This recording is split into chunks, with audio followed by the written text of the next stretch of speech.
So everything's fine. Alhamdulillah. I am waiting to return. Yeah, you're looking forward to going back to Turkey. It gets to be crazy at some point, too much. I have 40 days.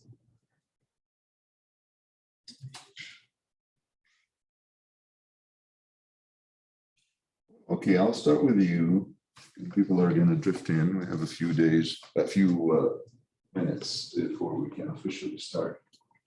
Let's see, if we try to restate the plan of the class so far, in terms of the literature that we looked at, we have, let's call this literature A, the traditional literature, which will certainly split, we'll have to split as to how to identify political science. Is it part of the legal science?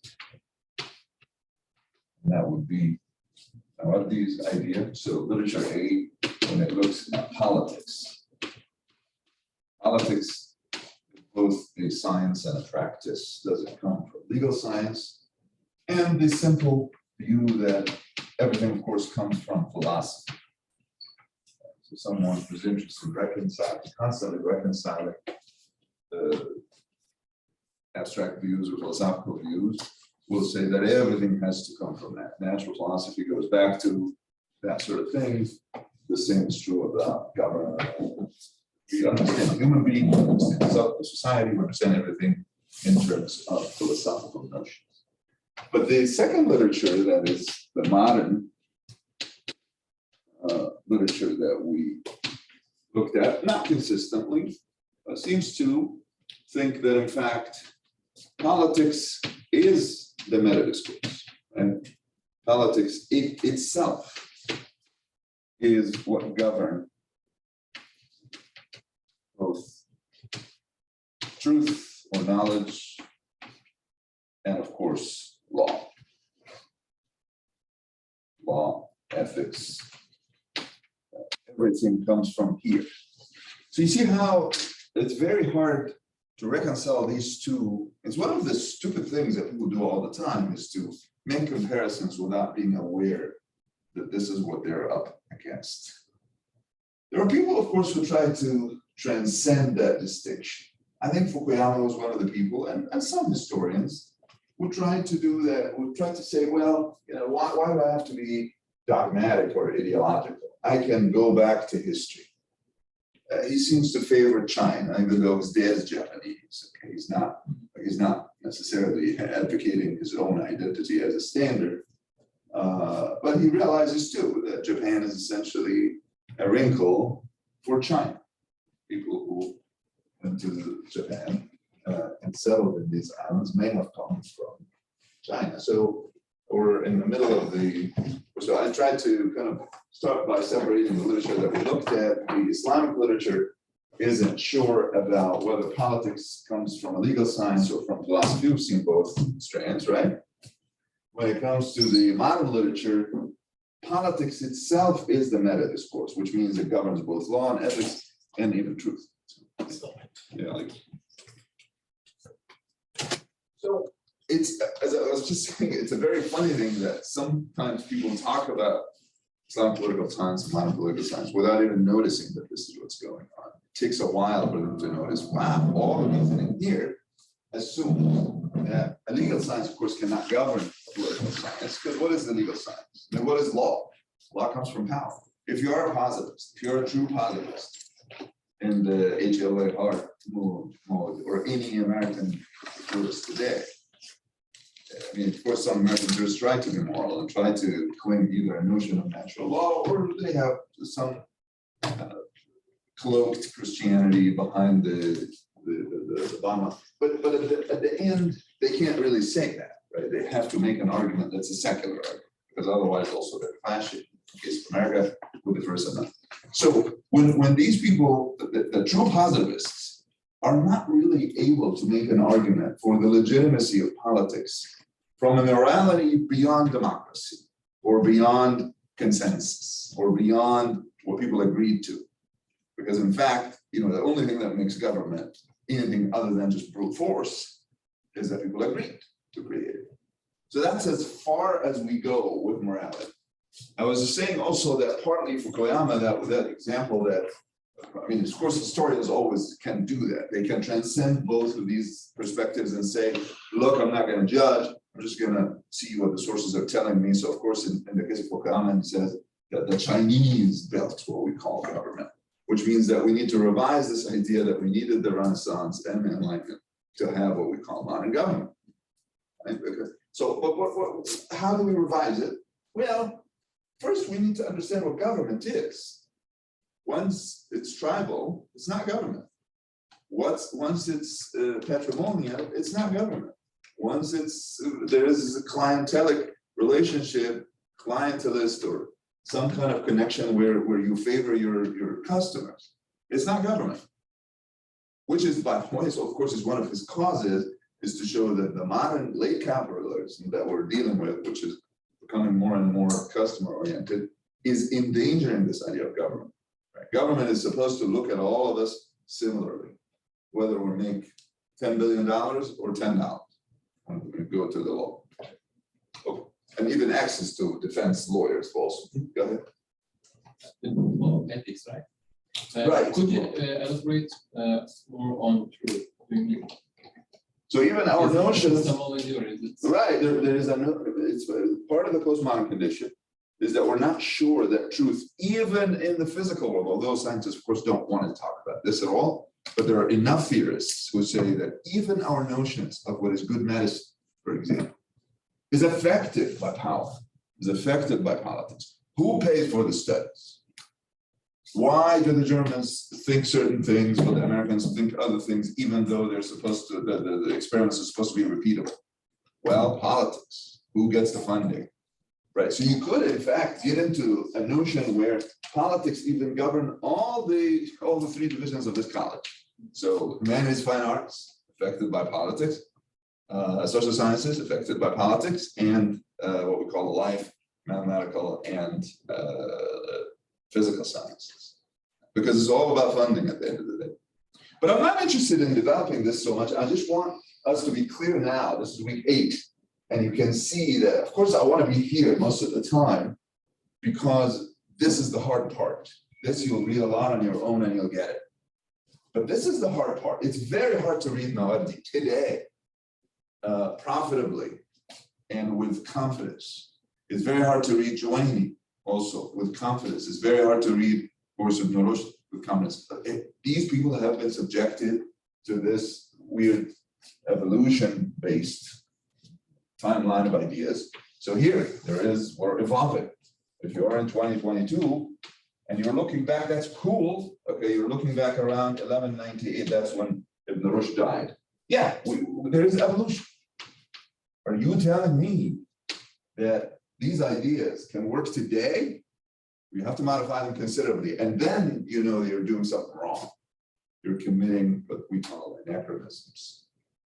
Right. So of course I've been 25 years now or 30 years asking, how is that right?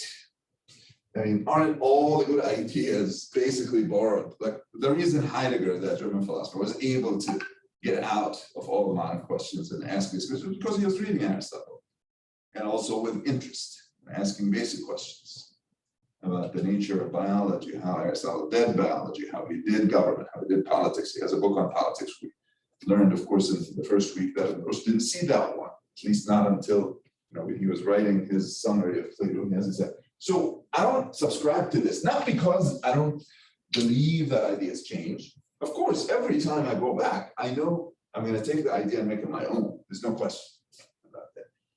But why is this not allowed? By the way, tomorrow I'm talking to some British imams. It will be 12 p.m. our time, 12 noon, and for them in England it's 8. And it is about Shaybani. We talked about this before. But it is the same question arises in the beginning. Why should these imams that have 80 or something like that, why should they care about Shaybani? They live in England. They think of themselves as Hanafis for the most part, because a lot of them are from the subcontinent. But, it's very hard to live like that because people assume that you're just being a teacher or being a history teacher, essentially. You're just telling us that you know stuff. but how much of that can apply? Well, of course, it turns out that a lot of it can apply. A lot of it can apply if you understand it deeply. So in our area, and let me know if you're interested in this, this is just a side comment. We're still here, I'm trying to situate all the literature, and I don't want you to ever think of anything that we read as unimportant.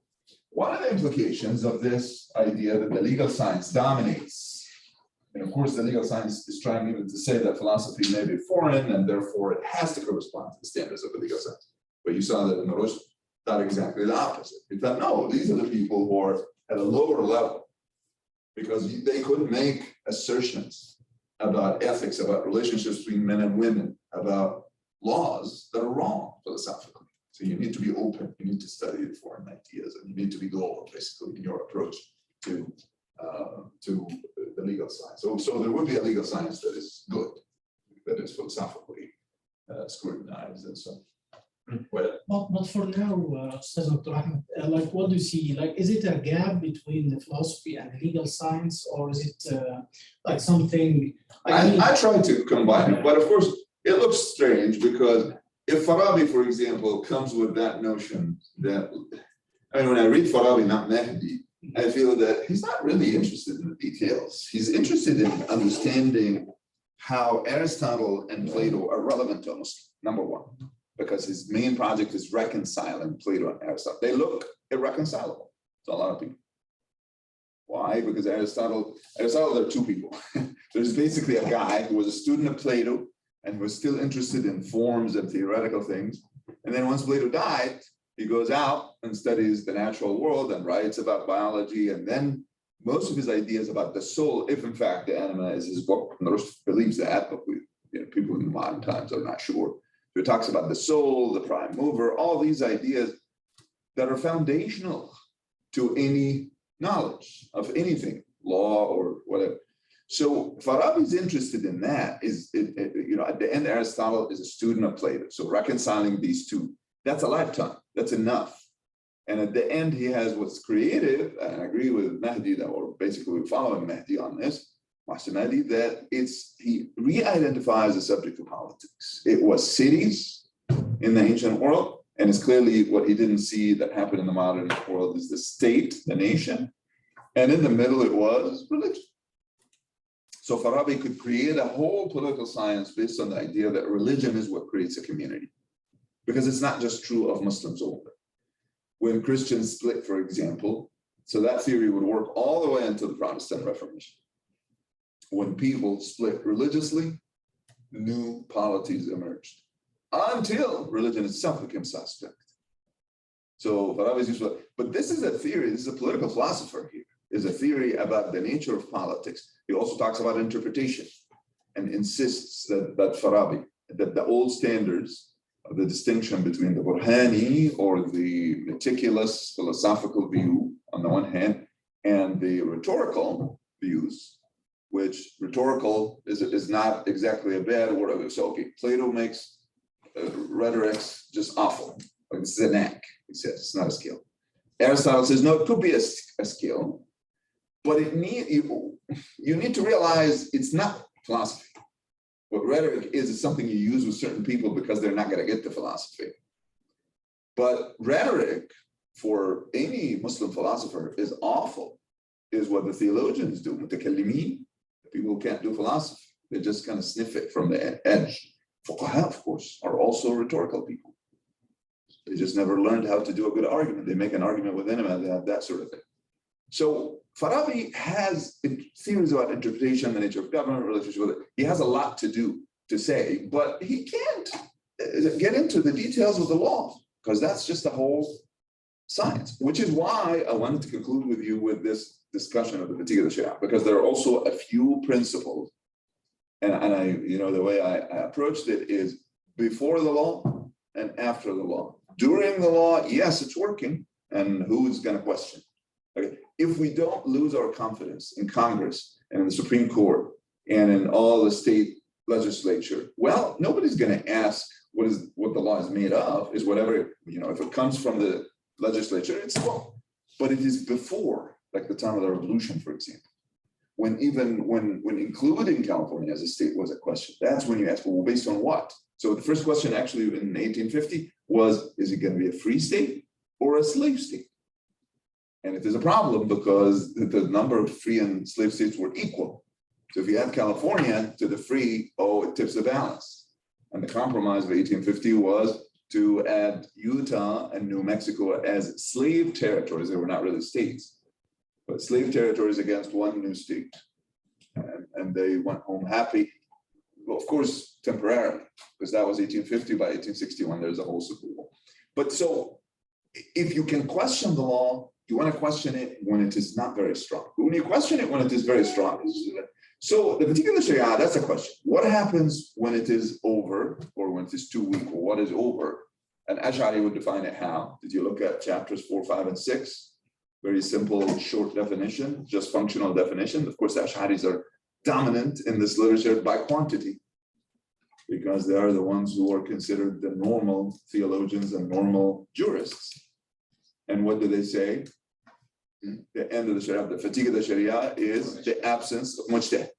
Right. So it's the producers of the law, right? So one thing also you notice when we talk modern political science, what is the legal science? Well, there is a legal science, but it has to begin first with allowing people to speak. So it's that the technicalities around democracy, that's the legal science. But the legal science in a medieval Muslim environment is not interested in the public's view, except maybe as urf, when the majority believes something and have been believing it for a long time, as Ibn Abdin has these three conditions. It has to be so dominant, so broad in application, so old that changing it is not something that you can do quickly. If something has been around only 10 years, you can change it. But 100, 200, it's very hard.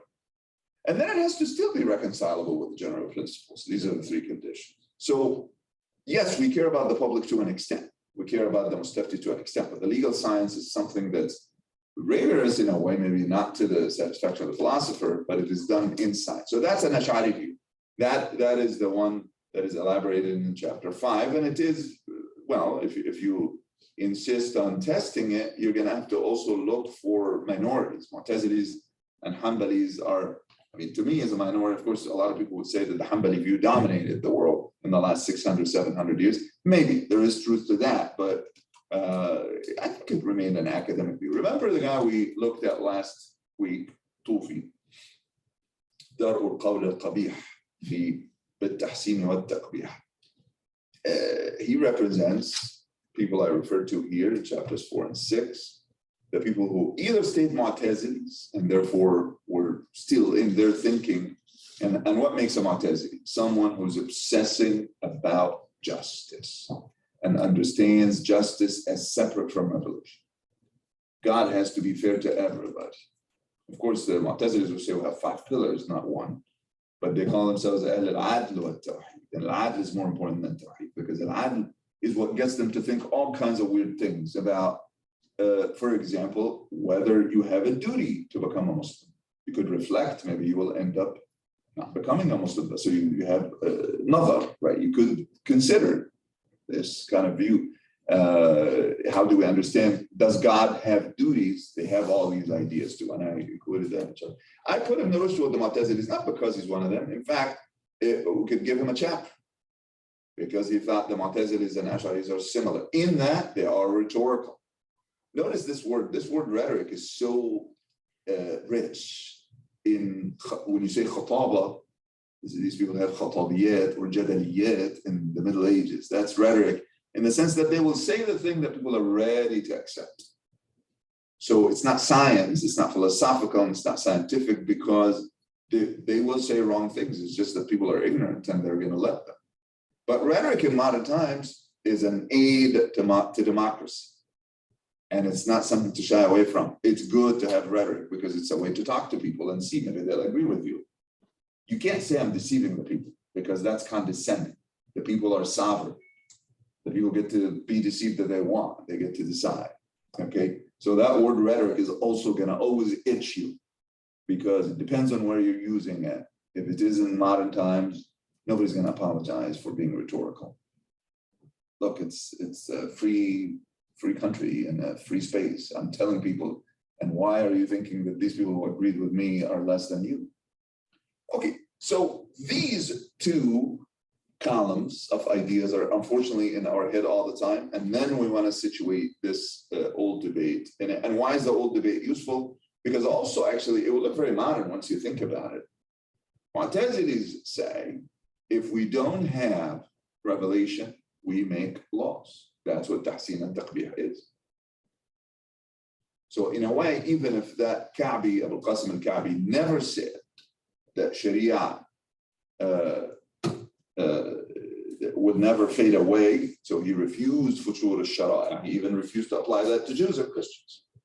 Abu Qasim al-Ka'bi is a Baghdad-centered, Baghdad-based Mu'tazili, and the Baghdadis were famous for being extreme compared to the Basri Mu'tazilis, in that they say God owes us not to do what's good, but to do what's best. Wujub al-aslah, very good. What is the difference between salah and aslah? The salah, you can justify pain, you can justify disasters, because it's a big picture, and we can't say that God is doing the best in every, because there's freedom too. I mean, freedom has to take away from the best. So if I'm free to kill you, I might kill you. How is it aslah or better for you to die? It's just salah, right? If you're a Basri.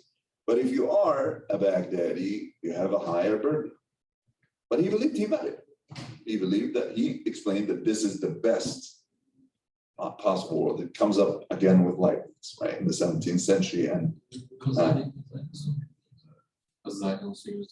right. So it is something that they all believe that God has. Yeah, this is interesting, actually. Ghazali shouldn't have that as a doctrine, but you're right. His language has, because he tries to reconcile different things, because you know the implications.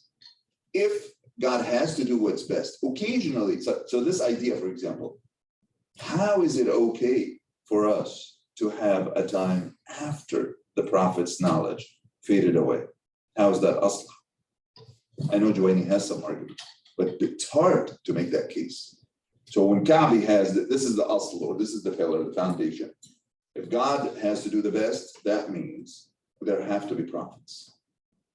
This idea that we can live without prophets, the Hayy ibn Yaqzan scenario, that's not useful. Well, actually, the Mu'tazilis are the ones who told us that you can do tahsin and taqbih. Yes, but it's better if we have prophets, therefore we will have prophets. And thank God, history tells us that there are prophets. What happens when there are no prophets, or we're between prophets? We have the memory of the prophets.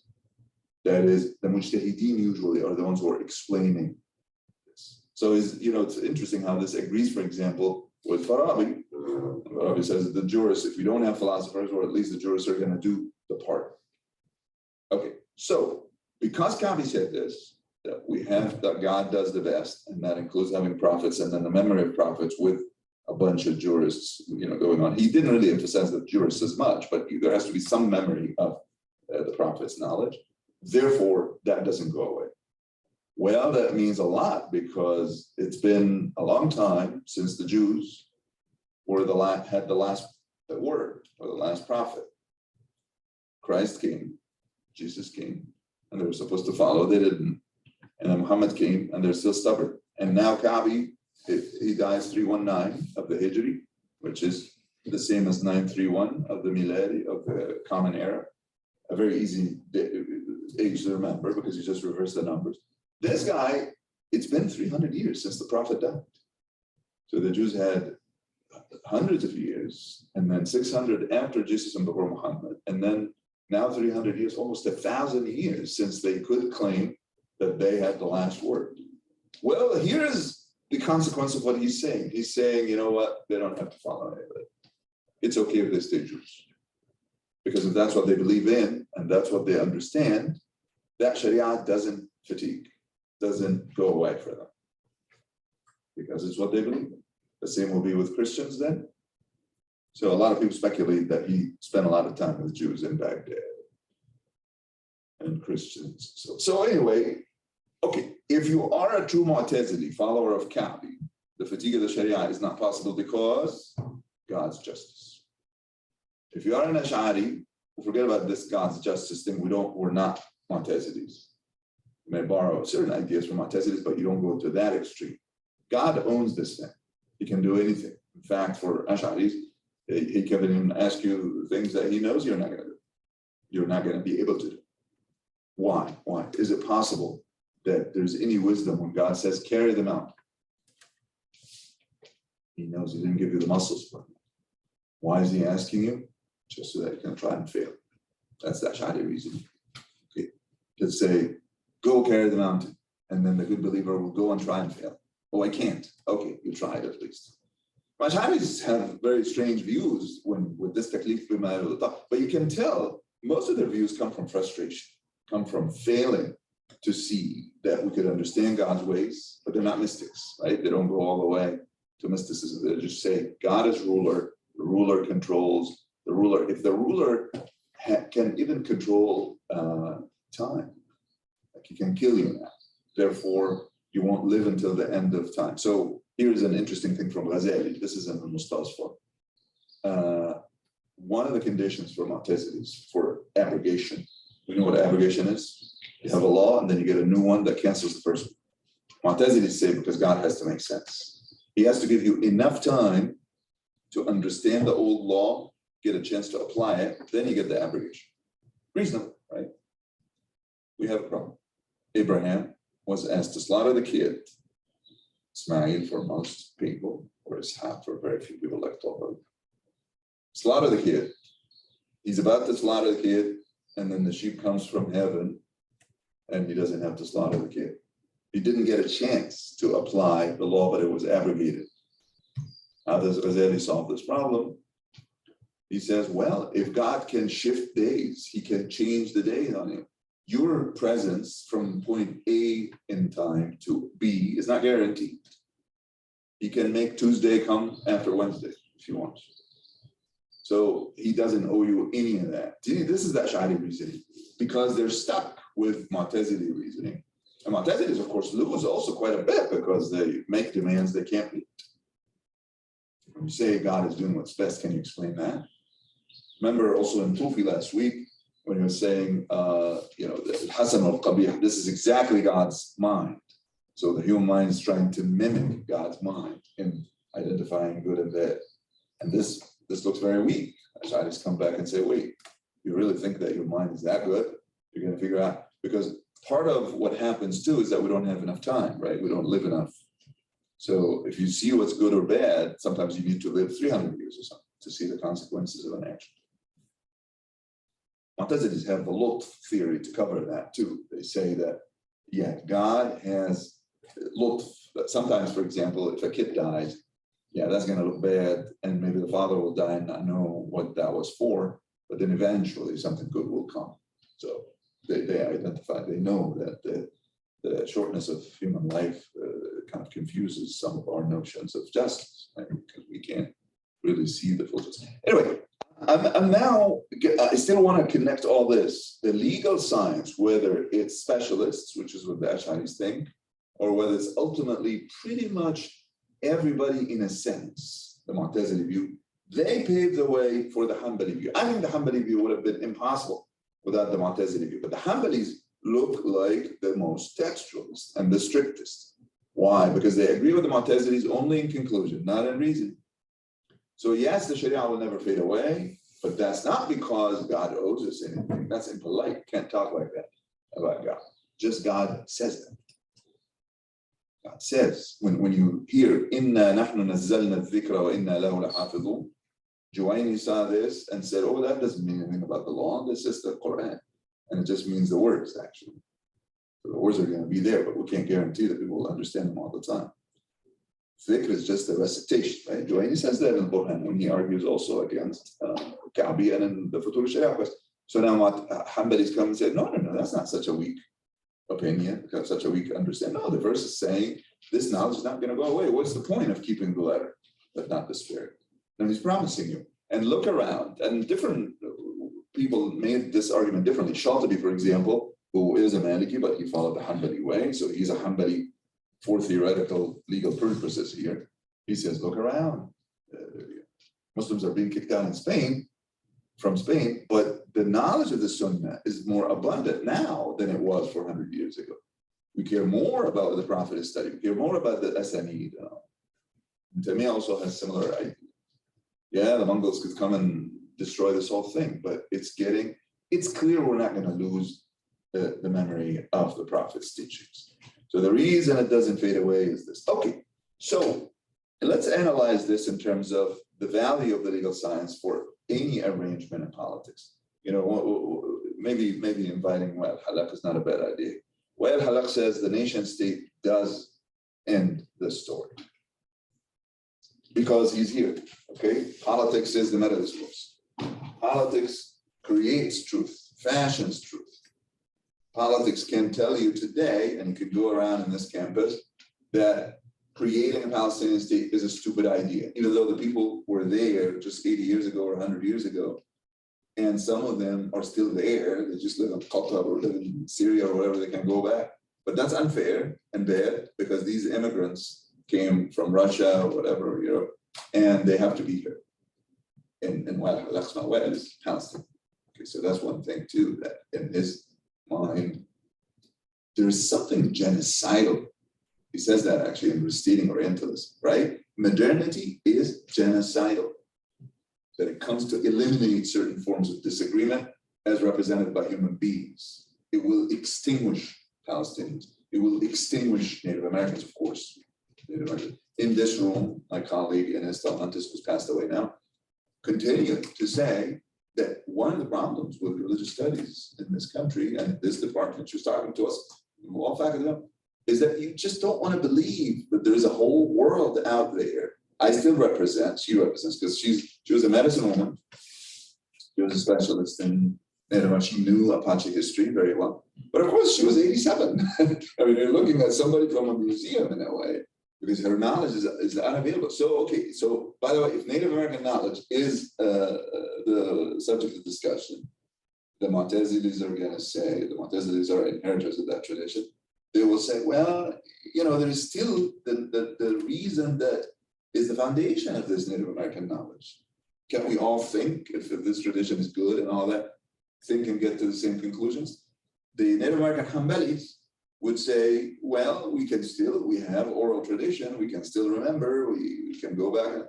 And it's only the Ash'aris who are like the empirical guys here who say, well, look, this is about study. If people stop studying this and now they're doing casinos, then don't tell me that the Native American knowledge has not experienced fatigue. There is futur. Futur al-Sharia, that's actually the term, comes from that. Futur al-Sharia is khulu zaman min al-mujtahidin. That is the end, of course, in this case of the Native American knowledge, would be the end of medicine men. If we look around and we can't find equivalent to this generation of scholars, then it's over. Okay. So if government is a manifestation of this, and I'm sticking to the idea that law is going to tell us something about government, more than government will tell us about law until you are truly modern. If you're truly modern, then also you have to be a positivist in a sense where government makes law. What makes law is government. So the reason I subscribe or surrender to certain rules, not because they're right, not because they amount to any tahsin and takhbir, but because the government is going to kick my butt. That's it. Power is behind the rule. That's the true positivist. Okay. So okay. So what I wanted to do a few things too that I actually didn't do very well last time. At the end of chapter 3, I mentioned this section about relativity because I think I'm trying to do too much when I talk about ijtihad. Remind me of what we said about ijtihad last time.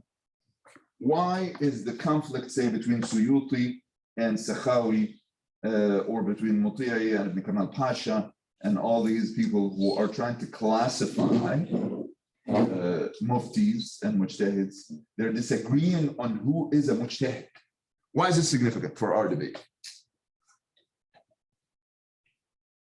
Yeah, because like if we miss mujtahids, so we are coming to the Ash'ari argument. Very good. If we are in the Ash'ari cosmos, then to know who's a mujtahid is such an essential thing if we're going to identify the Sharia as the science of the specialists. And the same thing also with our departed colleague Inez. If Native American knowledge is what Native American scholars say it is, and we can't agree who these scholars are, and we can have an amateur coming and say, well, I'm just like any of these people, then we can never really, it's a chair with four poles, and we're taking all four poles. We can't. So the disagreement between Sakhawi and Suyuti, I mean, if this stuff was rampant, if we could never agree in the 15th century on any number of mujtahids, if it was as bad as it is today, yeah, it would have been an issue. Then you can't define the particular Sharia as the absence of, in the world, of all mujtahids. And this is part of the modern condition. Okay, so this is important. And then, well, but are Sharia judgments really that secure?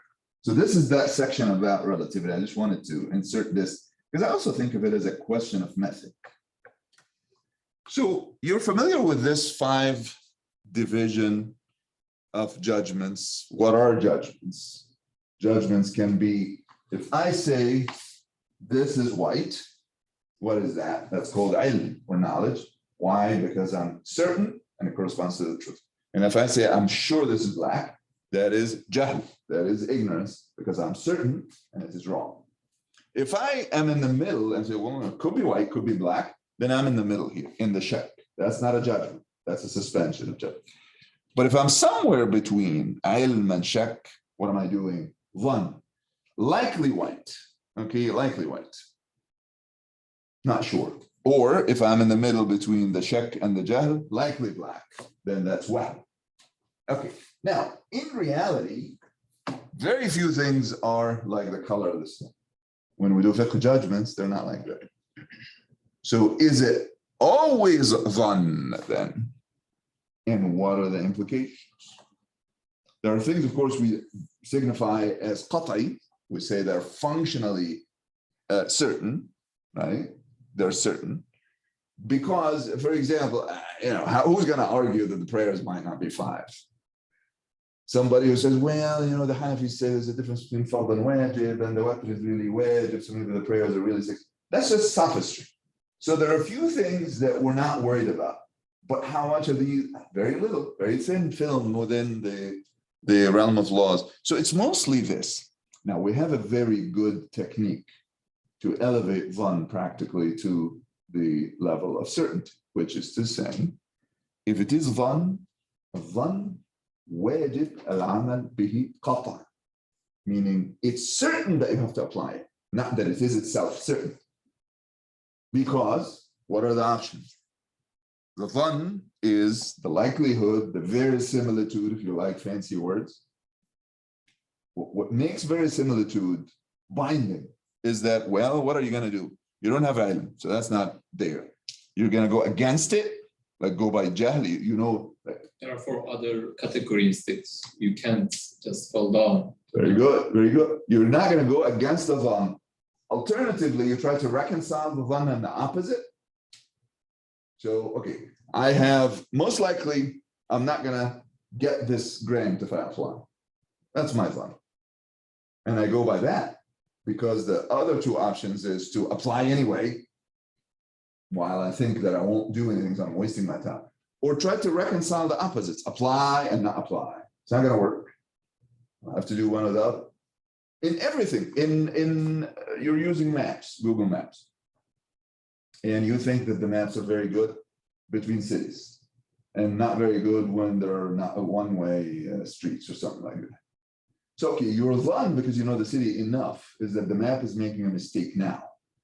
He's going to tell you make a right here, but it's not going to notice that this is a one-way street and you're going to have to go around. So you don't listen to it. Your dhann leads you to ignoring the map. But in that moment, you have to do that. You have to ignore the map because that's the best judgment that you can come up with.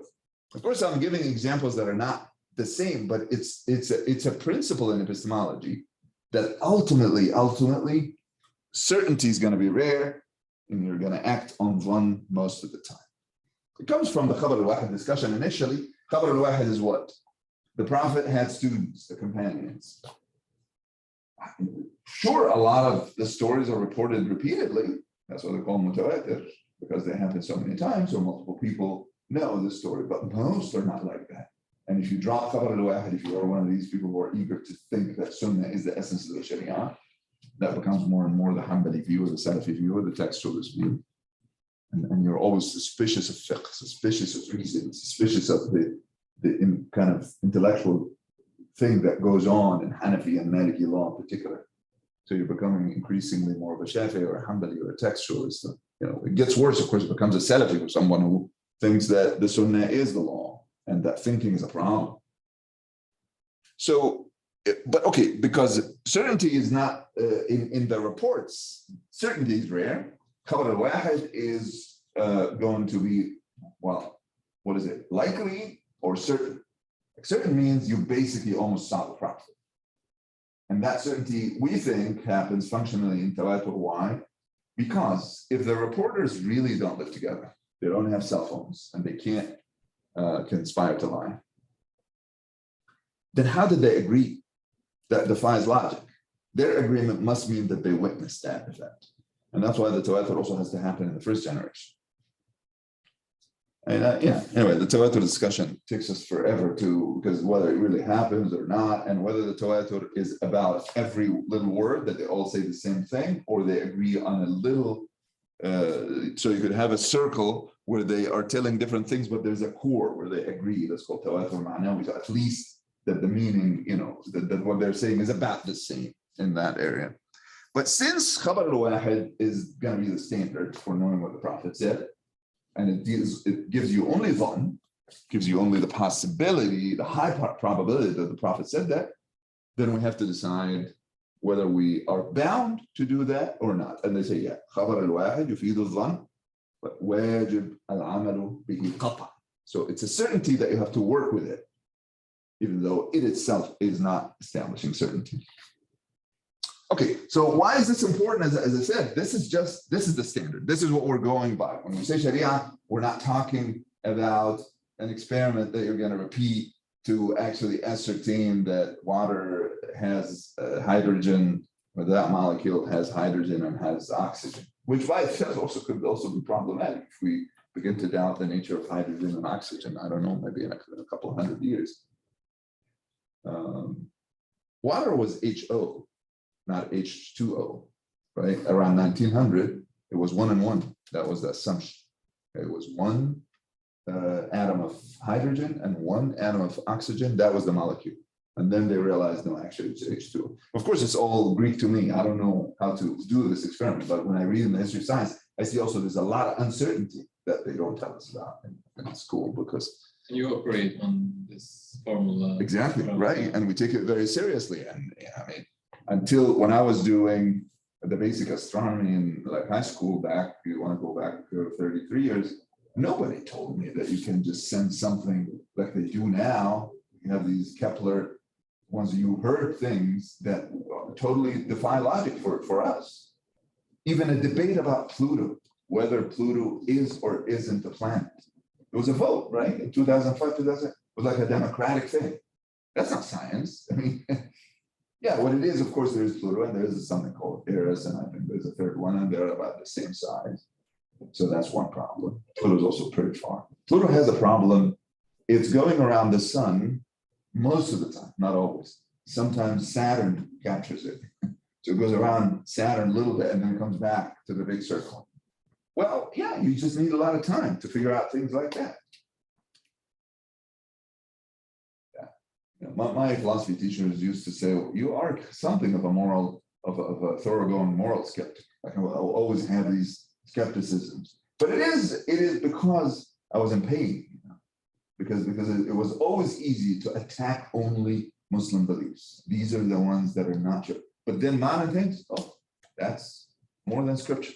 So no, actually, it's not scripture. There's nothing like that. Human beings are walking in ignorance. That's what it is. And when it comes to religious knowledge, it's the same thing. So you have to accept the lower the standard. So I'm happy about this. I'm not actually, that solves problems for me. It doesn't create problems. So I used to also struggle with something like when Sakhawi talks about Suyuti, the way he talks about it, or when I see Mutiya, he looks at Ibn Kamal Pasha. And the more you read about these people's biographies, you can see also they're compromised. The jurist, every human being is compromised at some point. I mean, so in also Islamic history, Nasir al-Din al-Tusi, the one who died 1274, the famous Batini Shi'i guy who was also a famous astronomer, he let Hulagu come in and helped him because he gave him an observatory. So we say, oh, that's the Shi'is, they're awful people. But Muslim Sunnis did the same thing. When you are struggling with politics, you want a school, you befriend the government. It's not always easy to be on the margin and be comfortable or be happy. You know, Ghazali's crisis is a real thing. Are you aware of Ghazali's crisis? Let's actually stop here. This is a basic epistemological crisis. Anybody read Al-Munqidh min al-Dalal? Gulistan, did you read that text? Deliverance from Error, heard about it? So Ghazali went crazy when he was about 37. He's teaching the best people in the Nizamiyya, but then he wakes up and asks, am I doing this for the good reasons, for the right reasons? No, I'm not. And then he basically walks essentially from Iran to Syria. Well, we don't know how he got it, but he may have walked. It just went crazy, 10 years. And then when his conclusion is not going to be making us happy because he thinks that only mysticism gets you to the truth. You have to kind of taste it, you have to get into it and be enmeshed in it. But every other criticism is very reasonable in Al-Munqidh. He says, okay, well, look at the mathematicians. They think they have the highest certainty, and I'll show you what it means. That, well, of course, the mathematicians are right until a certain point, but then they take their conclusions farther. Physicists, same thing, natural philosophers, and then he attacks Muslim philosophers. Attacks, of course, he has a whole book just about that, showing 20 mistakes, 3 of which make them unbelievers, and 17 at least make them bad innovators, right? So, yeah, this Munqidh min al-Dalal is also a very important text, actually. I think if you want to see a crisis similar to the crisis of the 21st century, it was in the 5th Islamic or 11th century, about 1,000 years ago. In the beginning, In terms of mixing these categories, mixing these categories. now, right now, there's nothing, right? There's nothing. So, one of the things too that the journey of this book did, and I put this in the beginning of chapter 4. I'll unpack this one sentence. The 4th Islamic century, roughly the 10th, opened with scattered arguments about the destiny of the Sharia. Destiny meaning the future. So think Ka'bi. Ka'bi is about to die in 319, and he's asking this question. We don't have a lot by Ka'bi. We have very few. And there's one woman who specializes in Ka'bi in this department, Rajab Omari, who worked on it about 10 years and then came up with a book. If you look in the glass thing outside, you'll find a book on Ka'bi, maroon cover, red. So, but she looked, of course, beyond his philosophy or discussions here and there. She looked at his cosmology and science and all that. He's a mystery a little bit. So we begin to see him, well, a little bit in his books, but mostly through Juwayni. Juwayni got annoyed with him and said, okay, now I'm going to argue against this guy. And he puts that in Al-Burhan. Many others, right? Many others, because he was exceptional even within the Mu'tazili. No, it's true. You're right. Later, that ideas strange. I mean, so do you know of anybody in the 4th Hijri century who detailed his work? I mean, Basri, we looked at it together. It doesn't really mention him much, but the same theme. So, yeah, of course, later Ibn Taymiyyah is very interesting. Yes. So after Juwayni opens it up, but in this debate, not to my knowledge that anybody noticed this problem.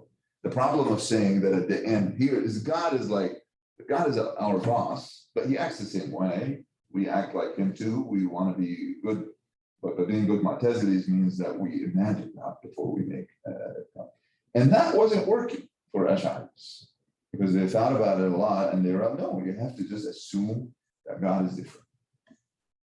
And because also God cannot be similar to the world.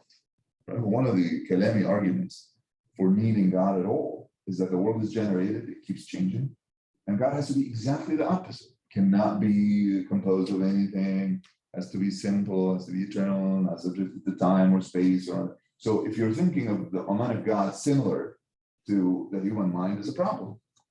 Hadith sometimes gives us problems like these. We have this thing in Bukhari and Muslim, in Allah khalaqa Adam ala suratihi. complicates it, makes it even worse, because the surah, this is big by in romantic German thinking. Feuerbach is famous for saying that we were told that God created Adam after his image. That's from Genesis, so he knows that. I think it's 126 in Genesis. God, let's create Adam, or a human, after our own image. And Feuerbach says it's exactly the opposite. Man created God after his image. It says then, as is Christianity, uses the book, and then later lectures called Lectures on Christianity. Feuerbach says man created Yeah, God. right, exactly. Okay. Yeah, and actually it turns out Schiller also said something similar in the lecture. He says, man creates his God after his own image. So it wasn't completely new with Feuerbach, but Feuerbach made it a doctrine that now we can be sure that there's no God, because every idea of God is something from our imagination. So in the 4th century, in the beginning, there were these scattered issues about the destiny of the Sharia. Ka'bi, stay in mind here, or have him in mind. By the 5th, the 11th, then 3 distinct positions on the subject have been formed. And that's my subject in chapters 4, 5, and 6. So by the end of the 5th, you have Hanbalis like Abu Ala al-Farra, Abu Khattab al-Kalwazani. You have, of course, the Hanbali view keeps developing after the 5th. I'm not saying it ends there, but you have the distinct views, and nobody noticed the Hanbalis until the 7th century, beginning of the 8th. So Subki begins to say that we as Ash'aris say that the fatigue of the Sharia is possible, not against the Mu'tazilis, but against the Hanbalis. You see that in text. So Subki died 771, which is 1369. So that's 8th century, 14th century. So the Ash'aris are still in the middle, and they are the people who call the meeting. Okay, they always call the meeting. They say, come, we'll have a discussion here. But in the beginning, they call the Mu'tazilis, and later they call the Hanbalis. And then when you look closely, you see that Hanbalis agree with Mu'tazilis only in the result, not in the arguments. The Ash'ari view itself develops a little bit, partly because Tahsin and Taqbih, it seemed like the Mu'tazilis were winning for sure, because the Ash'aris practiced it. That's the problem. When Ash'aris say, no, it's not based on reason, it's just what God decides. Well, you use qiyas. Where does that come from? So Ash'aris, as jurists, give the Mu'tazilis ammunition. Yes, we do tahsin and taqbih or something like it. But what Ash'aris developed their view a little bit and said, well, okay, by tahsin and taqbih, we don't really mean that we can't discover what's right. And we discover what's right even when the revelation is sound. But we cannot guess the reward and punishment. So that's what Subki says. In his commentary, he says, there's no tahsin and taqbih, not in the sense that we can't figure out what's right or wrong, but we can never guess thawab and iqab. Okay, now that's a knockdown. Nobody's going to come back and say, oh, like a Mu'tazili, who's an idiot who's going to say, yeah, we could have kind of guessed. You can't guess. Even with the revelation, we disagree about what the details are or the meaning is, or is it all metaphor or not. It's even, stated by Ghazali, the meanings of person and qubur. So yeah, they don't discuss if we are capable of knowing what's good and bad in this world, consequently, let's say, right? You find some utility in some actions, some things.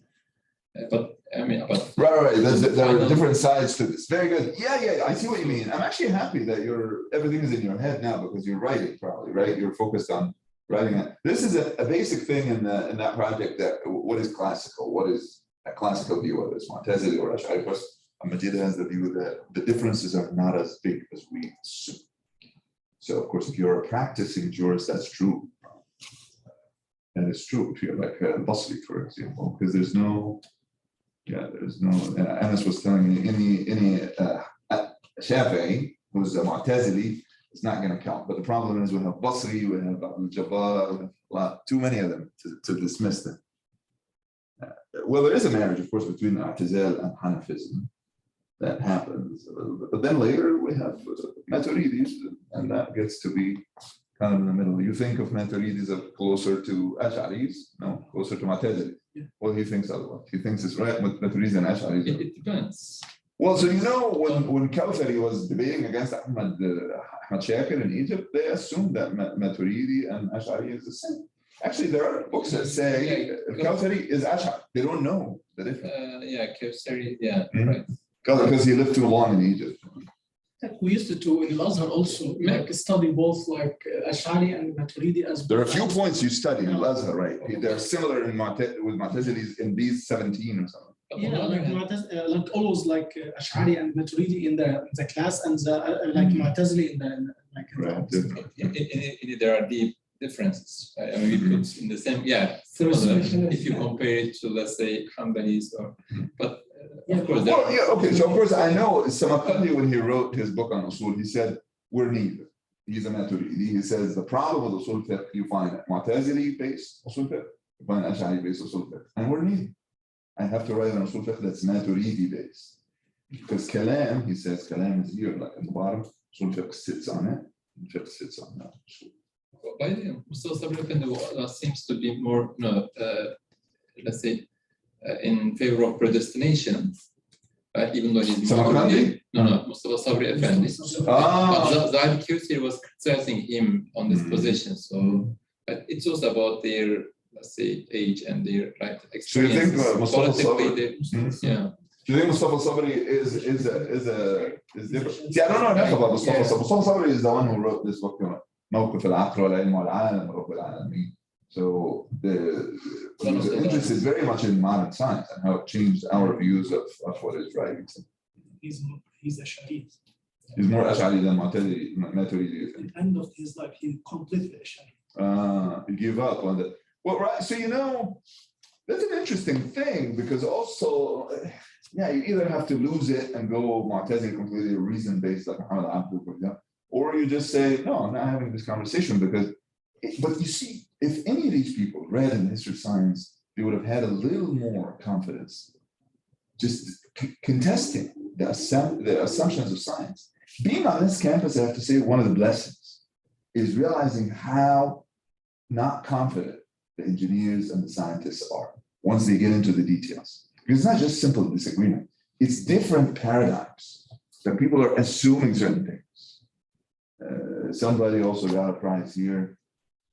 I'm forgetting his name, but his face is in it.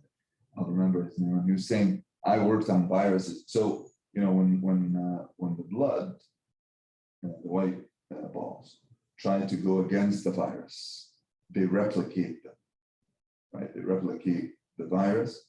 So then, which is weird, right? Because to create immunity, you have to see this enemy first. So you can generate it inside. You kill it, and then you learn how to do it next time. He says, so his work, of course, that's old. His work was showing how that happens. Took him about 20 years or something like that. And then he says, now I can show you exactly how this happens. But then when he was talking, he said, well, of course, on the assumption that that's what happens, because we're taking that on faith, meaning there could be all kinds of processes that he's not noticing, that he can't study.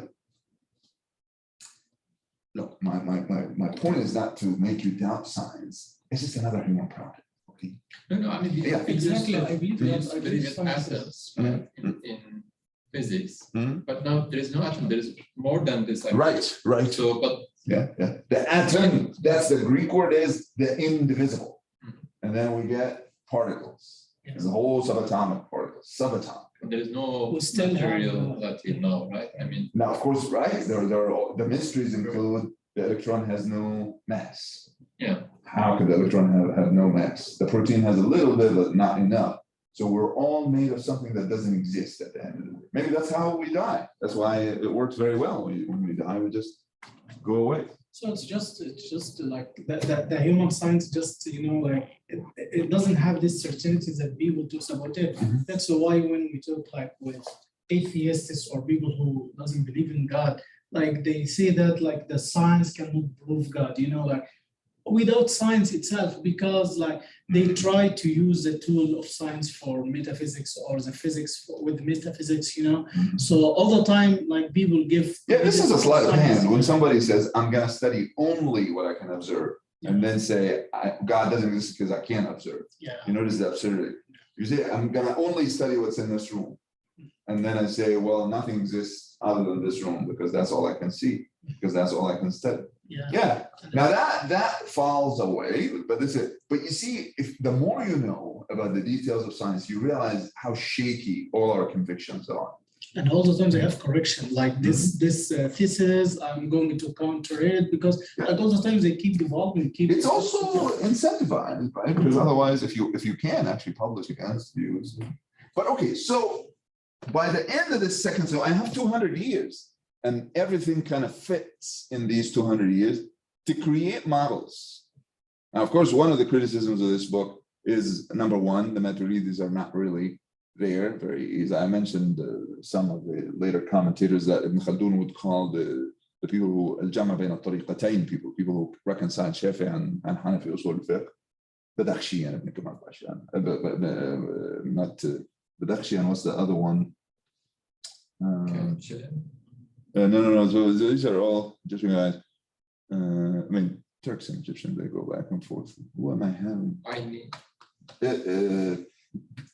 It has also. Anyway, I remember him. So he's inside. I mean, of course, my point is to just, when I look at a book, I want to see how much is there that is not anywhere else before I can say anything. Also, one of the criticisms is this Ibn Rushd thing. Why is Ibn Rushd here in chapter 4? Ibn Rushd is saying you can't even argue against someone who doesn't believe in prophecy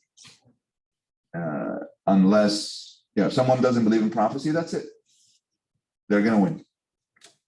Or you can't convince them.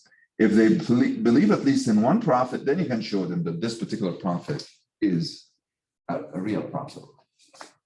And then the content of the prophecy, as we said in week 2, is really what makes it a good prophecy. So why is he, so I said we can put him alone, yes, but he is in agreement with the Mu'tazilis that there is a way to look at revelation from outside of it. So last week I showed you Tufi is trying to argue against this view, but what is the view? The Mu'tazilis say if you never allow reason to work, you can never know whether God is deceiving you or not. This moment is very important in Mu'tazili reason. Okay, so if the Mu'tazilis never went to that extent, if they say, well, reason is going to work mostly if you're alone and there's no revelation to contradict it, or after the revelation, and there will never be a moment of them meeting and judging each other.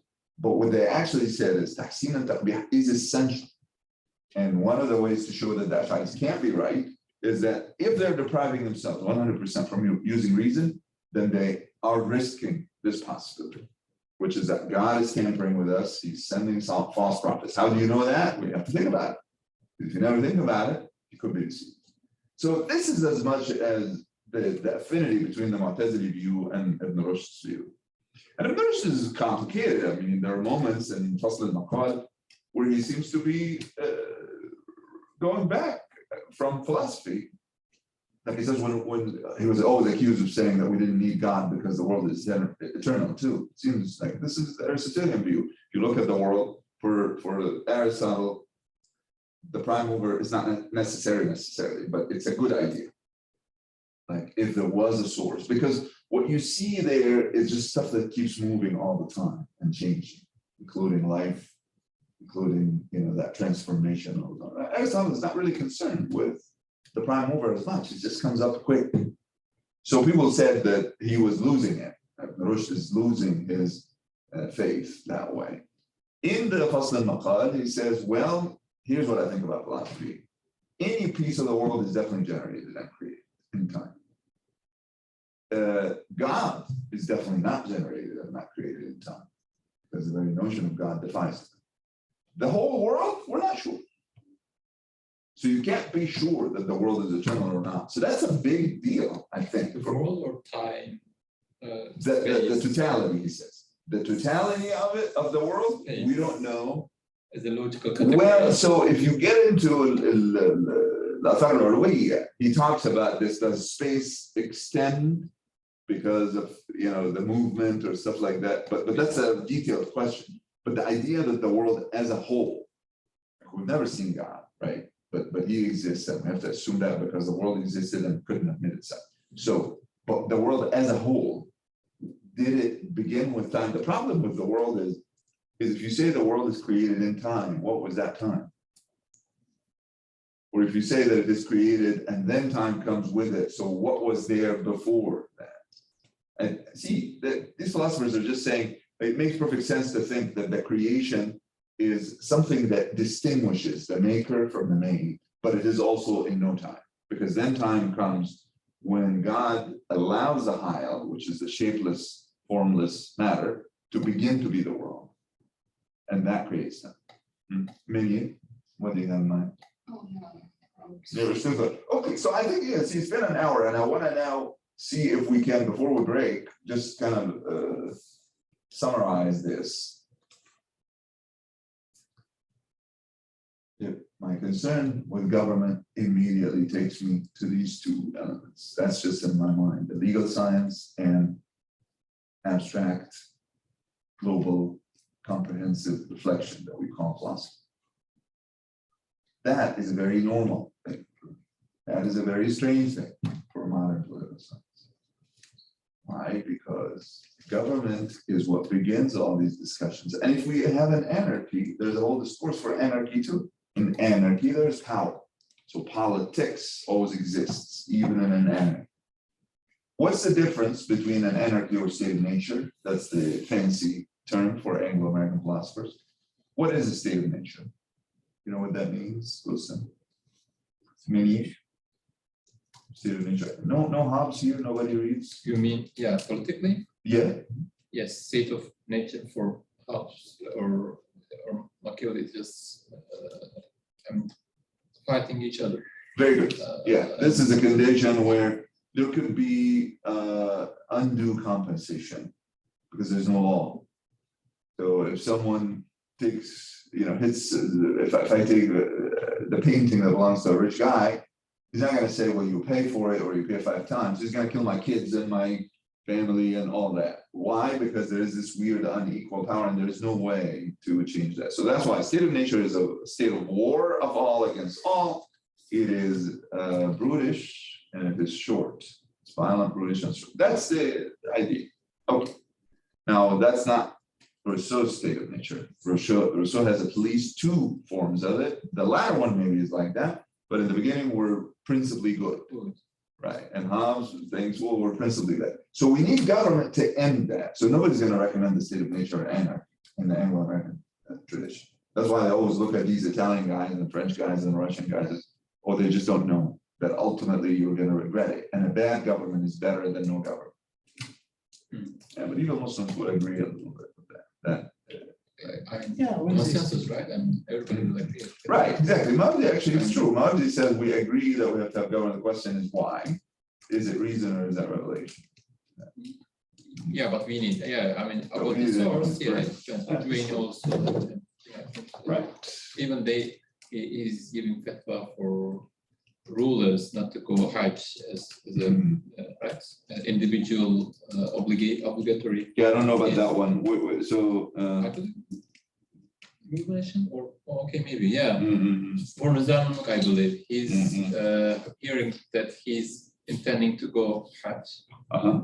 Oh, it says that by being assassinated, that would be a big cost. So it might be some problem. So that's why better not to go. That's good, right? Fardul Kifaya is higher in that case. So preserving even the head of government, because their representation is so important. And if the head of government is killed or so, and that of course is because of the trauma too, and that So directly related to discussion, being in government. Very good. Yeah. There's any trouble about government, the existence of it, and we also need the perception that power is going on. Actually, Mardi also is explicit about that. He says that terror is what gets things done. You can't always have people representing government who will overwhelm the population. Population will always be larger, and then they have to be scared. People have to be scared of the consequences of violating the laws. That's why they accepted like the Hakim Mutaghallib, even a person who is worse or he's bad, but he took over. So we should support him, like instead of like leading it to be chaos. So you wonder if Hobbes plagiarized a few of these things.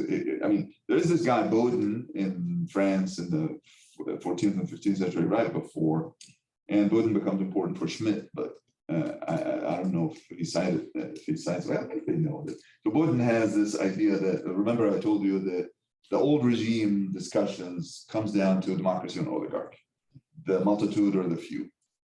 But then this guy has, well, there is monarchy, which is different. It's a form of the few, but it is different from Bodin, B-O-D-I-N. So he is a church guy against the church, kind of. So a political, he has a whole thing on government. Yeah, I mean, when we looked at Schmidt, Carl Schmidt, he mentioned him, and Schmidt is saying that because Schmidt's argument is that at the end, it's the people who, the person who makes the exception is the one who makes the rule. Okay, so if there is an exception, if there is some kind of emergency situation where all the laws stop, like COVID, we knew because of COVID, who is the boss? Who is the boss? Executives. Depending, of course, on each country, but in this particular country, it turns out Congress is not that important. You could convene Congress later. Even the courts can come later. And it turns out the courts are not that weak, but a year on or 2 years on, the courts can invalidate mandates, for example, that Biden put in place. So Biden said that we should continue with transportation federally to demand the mask. One judge in Florida was actually not particularly qualified judge. She was a right-wing woman. She said, no, that's not a rule that we can live by. And she won that one because it seems like people are fed up with the masks. Well, there was a good argument too. She said, well, if it is about transferring the virus, why would it happen only when you're on the bus? Why wouldn't it happen here? So, okay, so courts are not completely trivial, but courts are secondary. So Schmidt's idea is that the people who make the laws during emergencies, this is a state of war, for example. So when President Bush, George Walker Bush, says we don't have to, we don't need another statement from Congress to go against Iraq because it's the same war on terrorism. That shows that he's really the boss. Congress is not the boss. People then in Congress came around and said one by one that, yeah, that was the right thing. Later, of course, they all said, no, we're against it. So you know who is powerful in these bad moments, because you're not going to think much. You don't have to. Anyway, so that he cites Bodin and talks about people like that, because at the end, if someone is fighting against the church, they're fighting for something, a prince, for example. So there has to be another person they have in mind. You can't just go against the regime and not suggest any alternative. That includes the anarchists too. The anarchists expect some kind of form. This actually is also something in Joini, but we'll talk about this next week. Joini assumes the dissolving, the dissolution of government bit by bit. And once we don't have any government, we just have these little princes. And what happens if the caliphate disappears? That's Joini's question in Riyadh al-Umar. Caliphate, in reality, disappears only in 1258 of the Common Era, or 656 of Islamic history. That's when the Abbasid government collapses in front of the Mongols. But only 3 years. And then the Egyptian Mamluks take a relative of the Caliph and say, now we have caliphs. But the caliphs are not the sultans, based on the Mawardi idea. The sultan can rule, they don't have to have. So the caliph is like the British Queen. They own, but they don't rule. And occasionally these caliphs who lived in Egypt quarreled with the Mamluks and said their opinion. They were told, okay, now you have to shut up. Power is now with the sultans. That stays until the Ottomans come and combine sultanate and caliphate again. That's what Salim does. So he actually ends up looking for the last one of these Abbasids who lives in Egypt, and he gives them that right. And that keeps going until 1923. When Mustafa Kemal comes. So, okay. So the caliphate, at least in Joini's time, was either about 100 years away or hundreds of years to go away. But he imagined it. So can we take his answer? What happens when the caliphate disappears? What do you think? If you didn't know his answer. Like politically, like you mean, like, or in terms of Sharia and. Right, yeah, so the caliph is a successor of the prophet. Okay. in ruling the world, dunya, with the rules of the religion. Okay.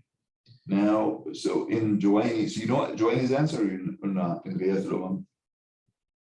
I didn't reach out to this. So the caliphs disappeared. Well, there are the people who elected him. The notables take over. Conditions, yeah. Basically, right. So it could be the princes, essentially, the people who were there, who are holding that caliph to be their boss, or the people who actually elected him. And then what happens if these go away? These would include scholars. That's the question of the particular Sharia in reality, he said. But what would that be? When people are on their own, they'll go back to memory and they'll have urf and customs and so on. And then we end up with a weird situation. You can revive the Sharia from 0 to 2. So lost both the normal Sharia by the jurists and the practice Sharia by the people. And then it's resurrected differently because there is a new generation of scholars who study from the books and have a certain version. And the practice is going in another direction. And you have two Sharias. And that's why I mentioned this Theseus paradox. Is something in Greek mythology or Greek paradoxes. What happens if a ship, let's say it has 400 logs?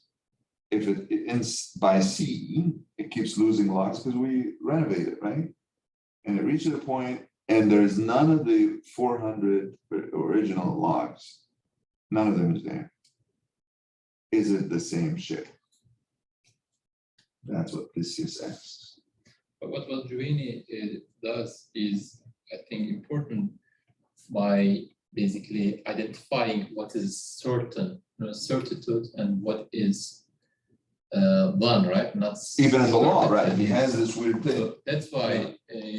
So by just There is a circle of a rule and an exception, right? So if we're not sure about the exception, we go back to the rule. So meaning what? We know, for example, zina is not really the way we do it. It's always something else, but we don't remember what it is. So we'll do something like marriage. We'll go back to this. Everything for him, it's either or. Like there's always an option. Like we say usury, for example. We can't remember what usury is, but we know it is not this, and we go by what we think is right. And it's a very hard thought what he expresses, because also the examples are different. They're not the same. So, okay, I don't know what water to use to do ablution. And then I see this water that I'm not sure if it is the right one or not, but it has color. And in my mind, no, water doesn't have color. So that's not the water. So then we'll resort to something. So this particular water will be rejected because it has color. And then the one that has smell will also be rejected because it has smell, and so on. So then you end up with the right water by elimination, by process of elimination. It's very ambitious what he does. Also, he has very few examples. With the marriage thing, he's also talking about how when we really forget how marriage was done, you don't know anything about two witnesses. You don't know, maybe you don't know that you can't marry your sister, whatever, something weird is going on. But you know that zina was not the same. We know that we built families, that when you marry someone, you have the children, these are your children. So something will remain. I know it's a very hard exercise but also maybe because our time doesn't allow us to think about it. Because now I think we have almost 100% memory of the Sharia. Very few things we get stuck. In medicine, we get stuck all the time. We read in the Sina, we read the books on medicine. He's talking about herbs that we don't have, that we don't know anything about. They may have existed in Iran 1,000 years ago. The translators sometimes can't find the word, right? So history of medicine, even Chinese medicines have the same problem sometimes. But with law, we're not there yet. So which is why I thought the whole, the Sharia diet and all that, well, it's just, I don't know what it means. You're unhappy about the modern conditions. Yes, we understand that. But it's not in conformity with how this tradition thinks about itself. When it thinks about memory, it takes that seriously. Okay, we could break. We could break if you don't, or if you have a thought, let's have it before you forget it, and then we can break 15 minutes. You don't have any, okay, let's take 15 minutes and then come back at 5.